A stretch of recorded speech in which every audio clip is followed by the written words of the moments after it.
Salut, allez, face à Pierrot, c'est parti. Katia Banworth me dit, salut Pierrot, que penses-tu de l'OM qui s'est fait égaliser face à Strasbourg? Que penses-tu des choix de Tudor? Merci de ta réponse, Pierrot. Je pense que l'OM était très nettement supérieur à une bien faible équipe de Strasbourg et que c'est totalement de la faute des joueurs de l'OM que si Strasbourg a pu croire à un instant du match qu'ils avaient une chance de revenir au score. Avec ce but de Motiba qui est venu un petit peu de nulle part. Et puis derrière, la fougue strasbourgeoise, enfin, je dirais, a permis à Gamero de se procurer d'abord deux grosses occasions magnifiquement sauvées par Paul Lopez, puis d'égaliser sur ce but absolument sublime. Voilà, donc j'avoue que depuis le début de la saison, j'ai du mal avec les choix de Tudor parce que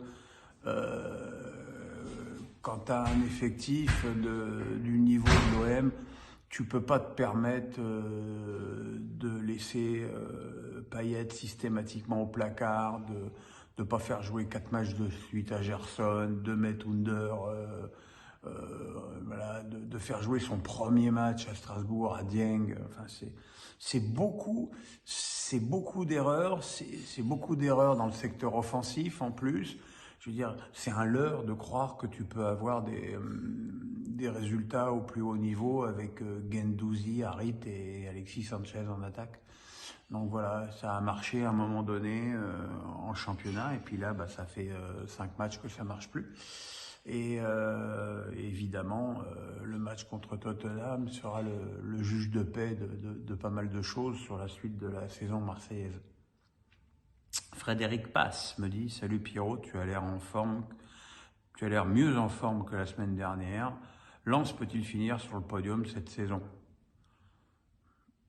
Partant du principe que l'équipe la plus solide défensivement a toujours des chances de faire un super résultat à la fin de la saison, je pense que Lens a tout à fait le profil pour être cette équipe-là. Même si j'ai pas trop aimé la compo d'équipe de début de match de Francaise, qui là pour le coup avait fait quelque chose de très défensif et qu'il a fallu quand même l'entrée de Sotoka et d'Openda pour que Lens trouve la faille et marque enfin des buts. Mais voilà, c'est une équipe qui s'appuie sur des certitudes défensives avec un super gardien, Danso qui est certainement un des meilleurs défenseurs centraux du championnat. Donc oui, je pense que c'est une équipe qui a les moyens de finir dans les 3 premiers. Attention juste au coup de mou. Elias Recham me dit, le manque d'automatisme défensif du PSG est-il dû au changement récurrent de dispositif par Galtier? Alors, changement récurrent de dispositif, on peut pas aller jusque-là parce qu'il a joué tous les matchs à 3 derrière, sauf les 4 derniers où il a joué à 4. Donc, c'est pas des changements récurrents. Je pense qu'il faut plus voir dans ces problèmes défensifs, le fait qu'il y a eu des joueurs blessés, il y a eu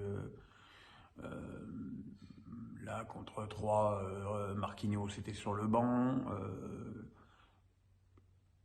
Kimpembe revenait de blessure et a eu beaucoup de mal. Marquinhos, dès qu'il est pas bien protégé par un joueur en forme à côté de lui, on sent qu'il est beaucoup plus fébrile qu'avant. Voilà.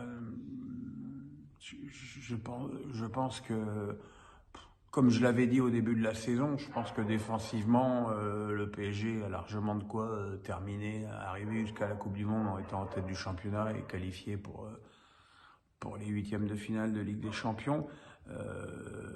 Il faudra à l'évidence recruter un gros défenseur au mercato d'hiver. Je pense que Paris ne peut pas en faire l'économie et puis Paris de toute façon ne fait pas d'économie. Donc. Alex Nissa du 06 me dit, semaine importante pour nos clubs français en Coupe d'Europe, comment vois-tu nos 6 clubs en Europe cette semaine? Paris est c'est fait. Rennes, c'est fait. Bon, pour les deux, il faut décider si c'est la première ou la deuxième place. Monaco, ça va être ric-rac. Nantes, il va falloir un bon concours de circonstances. Nice, c'est fait, ou presque, je sais plus. Donc voilà, quoi. On devra avoir un bilan. Je pense que si on a 4 clubs qualifiés, j'ai pas parlé de Marseille parce que j'ai une question sur Marseille qui arrive. Et je pense que si on a 4 qualifiés, c'est un bon résultat. Donc voilà la question, hein, elle est de Magnéto Pêche à Léman. Très bien. Salut Pierrot, ton avis sur l'OM, penses-tu qu'ils vont se qualifier pour les huitièmes de finale de Champions League? Tottenham, pas une marche un peu trop haute? Normalement, sur le papier, si, c'est une marche trop haute, ce qui fait espérer un petit peu